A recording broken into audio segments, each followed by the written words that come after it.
Listen, right now, I want you to breathe with me. Imagine someone leaning in, quietly telling you, get ready. This specific time is set apart. Something special is coming. That's the tone we're starting with. It's not a generic pep talk. It's an invitation to notice that this moment itself is different, marked, intentional, meant for change. Think about all those nights you felt alone. The tears no one saw, the silent worries that kept you awake. The voice in this message reminds you plainly, I was right there with you. That line matters because it names what you already know in your bones. You were not invisible. Whatever weariness you carried, whatever shame or doubt shadowed you, none of it went unseen. Now hear the promise that follows. A flow of good things has begun for you, an unstoppable current. What I intend for you, no power can prevent. That's the core claim. It doesn't say the path will be easy. It says the outcome is secure. And here's a twist worth noting. The help will come in surprising ways. Maybe not the job you imagined, the conversation you expected, or the timeline you planned, but in ways that actually fit the healing and growth you needed. So what do you do with this? The message is clear. Doing what you're shown is how you receive what's prepared. It's an act of faith, not passivity. The speaker warns, hesitate, and the opportunity may pass. This isn't fear-mongering. It's an encouragement to move when the signal comes. If you've ever felt caught between belief and doubt, picture a crossroads where one path asks for a small step of trust. Maybe it's a phone call, a submission, a moment of forgiveness, or even choosing hope today. That small step aligns you with the flow that's already begun. From my own life, I remember moments when a tiny action, showing up, saying yes to an uncomfortable conversation, unlocked months of unseen movement. It felt like a door swung open that I didn't even know was closed. So take this like a soft, urgent nudge. You're standing in a time set apart. The sign may be subtle. The help might be unexpected, but it is coming, and it meets those who are willing to step forward. Don't let the chance slip because of doubt. Your breakthrough is closer than you think. Trust and move, the call to immediate action. If part one felt like a gentle tap on the shoulder, this next part is an invitation to step through the door. The message now becomes practical and pressing. Step forward with trust, not fear. This is the time for sacred recovery and divine increase. There's a rhythm here, promise followed by an ask. The promise, resources are waiting. The ask, confirm your belief by acting. Imagine a scene. You stand at the edge of a river with a rope being thrown toward you. The rope is the resource, an offered way across. Trust means grabbing it, even if the current looks fierce. The transcript says, if you trust in me now, I will show you resources that are waiting for you. That language reframes resources not as random luck, but as prepared provision, ready to be revealed to those who step. Notice the phrase, divine exchange. That's an evocative way to put the dynamic. Something inward, belief, surrender, obedience, is traded for something outward, restoration, opportunity, provision. It's not transactional in a cold sense, it's relational. Confirming belief is like opening your hand. It creates space for what's been waiting to come in. The message also rewires how you measure reality. I am not asking you to depend on what you see. I am asking you to depend on what I have said. In practice, that may look like continuing to take steps when circumstances suggest otherwise, applying for that role even after rejection, investing time in a shaky relationship because of a sense of calling, or beginning again in a place you thought was finished. It's trusting the spoken promise over the visible evidence. There's an aggressive part of this hope too. Anything that tried to slow you down is now cut off. That's powerful language. It doesn't mean obstacles disappear immediately, but claims their limiting power has been neutralized. The presence that is acting around you is starting a shift that cannot be reversed. That's a strong word, irreversible momentum. So what does action look like today? It could be small. Say yes to a conversation, send an email, attend a meeting you'd normally skip, or simply speak a truth you've been hiding. The narrative here is clear. Movement aligns you with the shifting forces already at work. Hesitation risks missing a window. Trust and action open it. From my own experience, decisions made in moments of aligned courage often become the hinge points of life. You'll thank yourself later for stepping when it felt risky. Right now, consider one concrete step you can take, not when you feel like it, but today. The shift has started. Be the one who walks into it. Restoration and overflow, what comes back?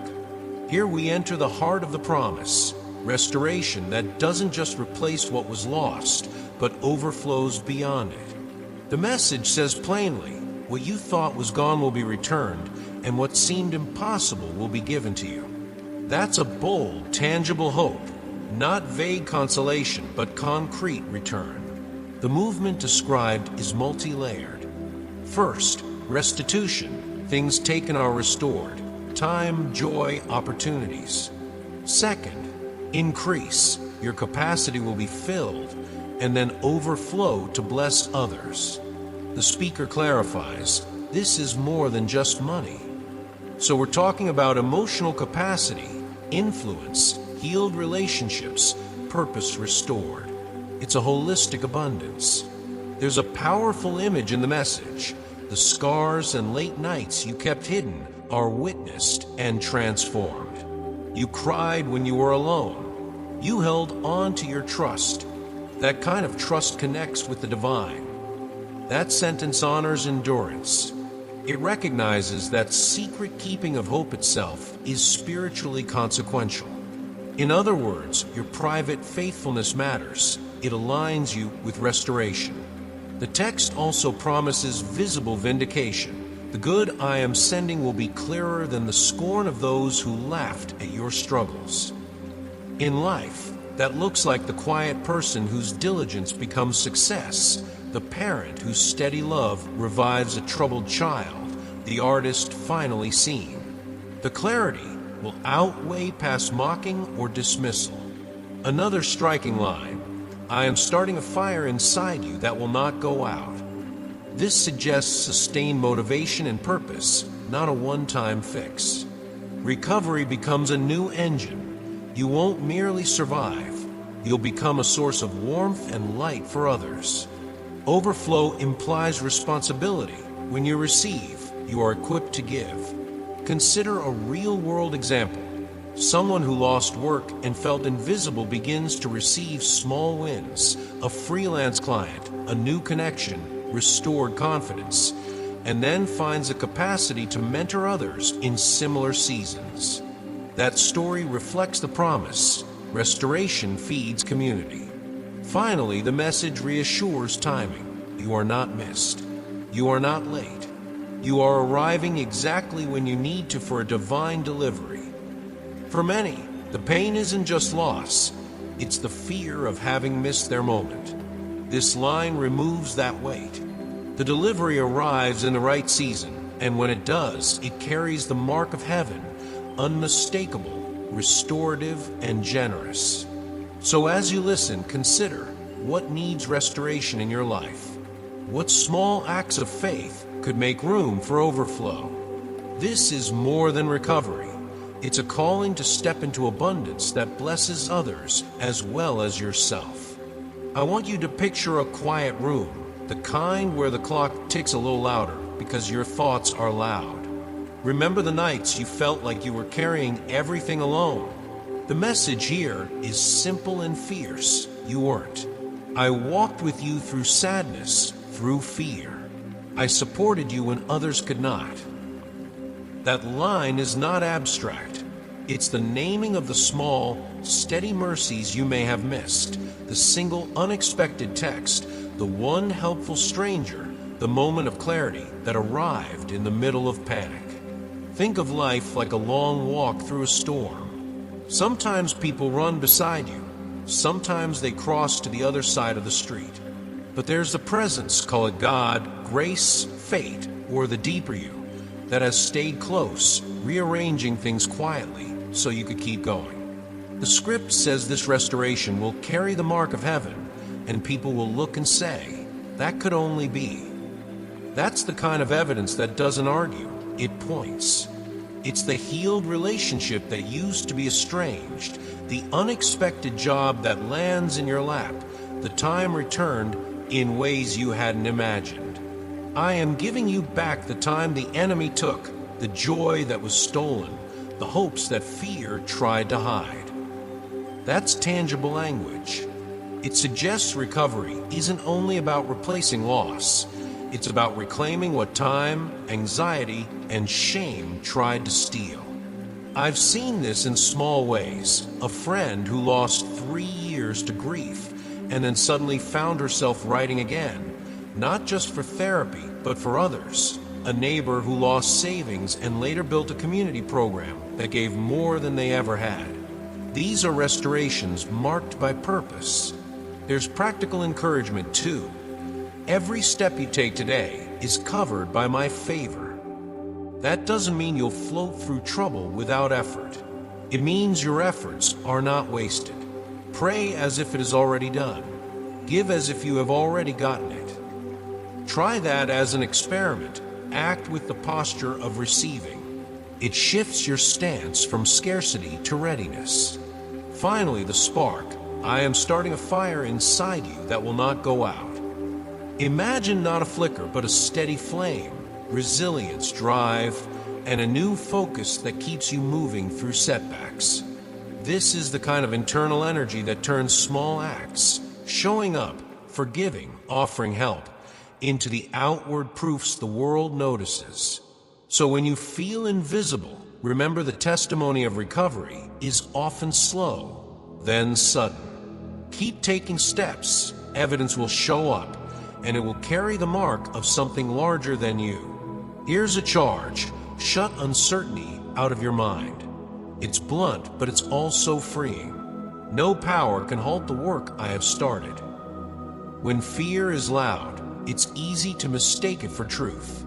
This segment asks you to do something countercultural, refuse certainty about your doubts, and instead cultivate steady courage. Look for the ones I place near you. Community matters. Often the people who arrive aren't the ones you thought would help. Maybe it's the neighbor who listens, a colleague who offers a lead, or a stranger's kind word. Resilience looks less like macho endurance and more like quietly accepting offered hands. When eyes are dry at dawn and you can't see the road, these small supports are the scaffolding that keeps you upright. Keep moving forward, even when steps feel heavy. That's not a motivational platitude, it's a discipline. In my own life, the days I chose small, consistent routines, writing just a paragraph, calling one friend, doing one act of service, those are the days the current started to change. Combine motion with gratitude. Let thankfulness be the song of your spirit. Gratitude isn't denial of pain. It's a lens that lets you see resources you would have otherwise missed. A sunrise, a steady breathing, a roof over your head. Each small recognition softens panic and opens pathways. There's also a warning. Do not become entangled with people who take pleasure in wrong. That's a call to wise boundaries. Not everyone deserves access to your inner world. You can be kind without letting toxic patterns replay. Offer forgiveness where you can, but remember the wisdom you gained. Don't give those who hurt you the power to wound again. Now consider a small experiment. For the next 3 mornings, write down one thing you're grateful for and one brave step you can take. It reframes your attention from scarcity to possibility. Over time, these acts compound. The message promises protection and multiplication when you choose trust, humility, and consistent movement. Finally, be intentional about passing on what you receive. Act in a way that helps others find their trust again. Hope spreads by example. When you choose courage and gratitude, you create an invitation for someone else to do the same. That's how movements begin, one steady step after another, people quietly rebuilding trust together. This part is a preparation sermon. You are being readied. You are stepping into a time where falsehoods will be silenced by truth. That's a promise that identity and reputation will be clarified, not by your striving, but by steady alignment with what's true. The heart of this section is humility and readiness. Do not fear your limits, because that is precisely where strength is perfected. Think of a potter shaping clay. The vessel is fragile while it's soft. It must be pressed, formed, and sometimes stretched. Your limitations are not indictments. They're the soft places where capacity grows. Offer forgiveness, but remember the wisdom gained. Forgiveness isn't forgetting, it's integrating. When you forgive, you free yourself to move without being dragged by past hurts. But you also keep the learning so you don't repeat the pattern. My communication is quiet, yet it holds complete power. Step out with courage. There's an invitation here to listen, really listen, to small promptings and inner convictions.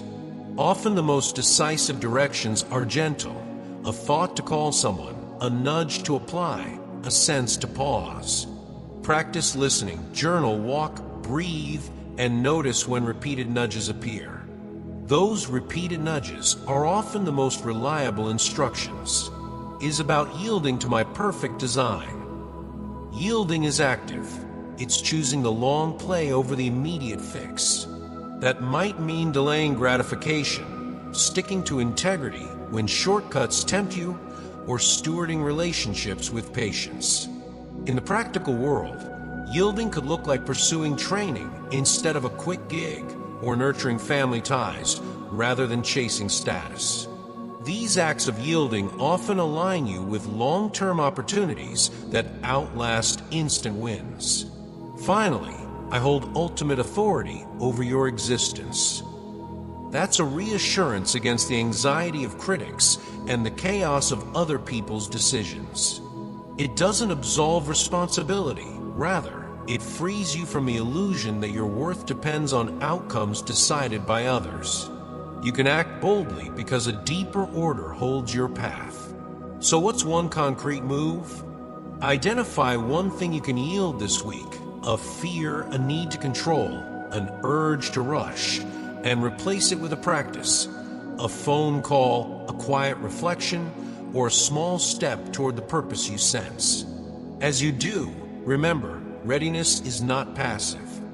It's a practice of small, faithful acts that prepare you to receive what's been crafted for you. The appointed hour, become a channel of hope. Listen, there are seasons in life that feel like they hang in the balance, and then quietly the balance tips. The message here is simple and urgent. The appointed hour is near. Cease striving and recognize that I am God. Translation for everyday life. Stop exhausting yourself trying to manufacture what only timing can deliver. There is a rhythm at work beneath the rush, and sometimes the most courageous thing you can do is to stop paddling so furiously and let the current that's been arranged for you do the work. You may be thinking, that sounds passive. It isn't. The text calls you to readiness, not resignation. There's a glow coming, a glow that speaks of immeasurable goodness, and the role you play is to notice it, receive it, and then pass it on. One of the lines that stuck with me: allow yourself to be the channel through which my affection flows to them. Pass along this message to a few others. Think small. You don't need to fix the world to make a difference. A brief call to someone lonely, a handwritten note, a steady presence at a friend's hard moment, these are conduits of change.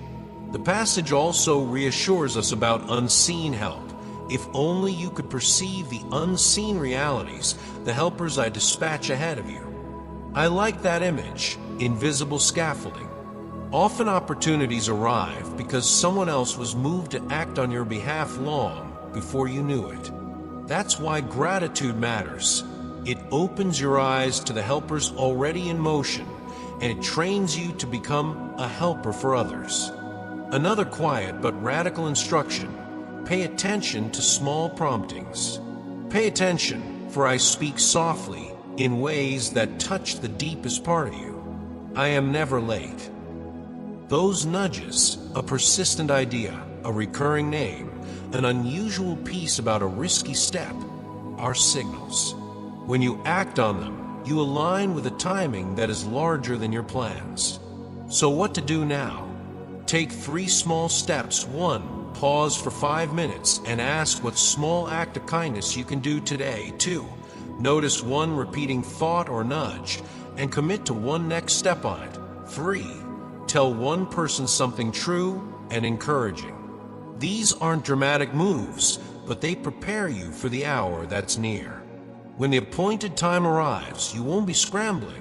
You'll already be carrying light. Hard things make room, faith that grows others. Here's something honest. Trials don't feel like preparation when you're in them. They feel like erosion. Yet the message flips that: welcome each difficulty not with fear, but knowing that moving through it gives life to the hopes that match the path I have for you. In other words, hardship is not an accident. It's soil where certain kinds of hope can grow.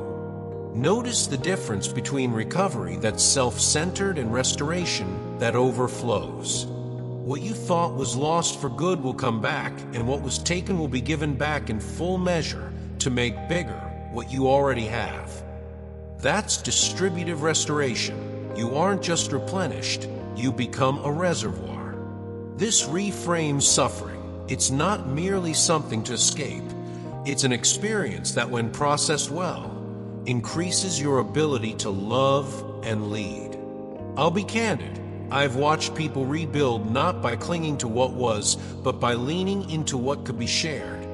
A friend who lost a business found, years later, that the skills formed in that loss made them an excellent mentor, and mentorship became a new calling and income. Sometimes the growth isn't immediate or obvious. It's invisible character formation until the moment it produces fruit. Hold firm in belief. You will advance from one favorable result to another. That doesn't promise a straight upward line. It promises directional progress. The important habits are small and steady. Keep learning, keep showing up, and keep offering your strength to someone else. The text also urges us to seek out those who share wisdom. Community accelerates growth. One person's vision can become your ladder. When you're fragile, remember, be courageous, my child, for when you feel frail, I am where your strength is renewed. Courage is not absence of fear. It's acting in spite of it, fueled by the conviction that your depletion is not the final word. It's the act of holding out your hand even when it trembles. Practical step. Choose someone in your circle who's walking a hard road and do one regular thing for them for a month. Bring a meal, send a weekly encouragement, or listen for 15 minutes. Serving like this trains you to be overflow. It rewires your pain into purpose. Over time, your story will be one others point to and say, that could only be the result of a long, patient work. That's the season you're entering. Not just recovery, but a transformative renewal that blesses beyond you. Letting go to move forward. Promise, release, and the future. We close with an invitation to let go.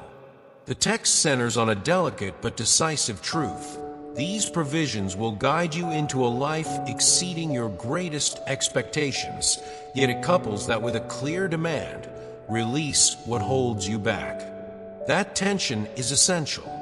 You cannot grasp the future while clinging to the past. Your release is close, it says. Imagine a hand outstretched toward you, offering something you cannot carry while wearing heavy chains. The chains are fear, old stories, shame, and the need to control outcomes. The script is candid. If you allow uncertainty to grip you, then you will stay confined. Freedom requires an act of trust, not blind, but intentional. It's choosing to walk toward the open door despite the tremor in your legs. There's also a call to integrity. All I ask from you is truthfulness, plainness, and unwavering trust. That's not glamorous, but it's practical. Honesty about your wounds, straightforwardness in your commitments, and steady faith. These create the soil where promise can be kept. The image of heavenly sentinels watching over those you love is reassuring, but the core work is lived out in daily fidelity. The thoughts that bring doubt and sorrow will fade, and you will stand firm. This is a process. Cognitive shift follows practice, replacing the replay of old fears with new habits, gratitude, small brave acts, and telling the truth. Faith matures in the repetition of these small choices. You are described as deeply valued, specially chosen, loved more than you can yet grasp. That's a reminder that identity precedes outcome. You are not valuable because of what you achieve.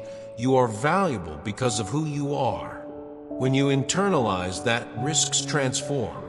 You begin to pursue the future from a place of abundance, not scarcity. One concrete exercise to finish with. Write down one fear and one step that contradicts it. Then, hand the page to someone you trust or symbolically place it somewhere as a sign you're releasing it. Take the step within 48 hours. This is how release becomes action. So walk forward, let go, receive what's been prepared, and live into the promise.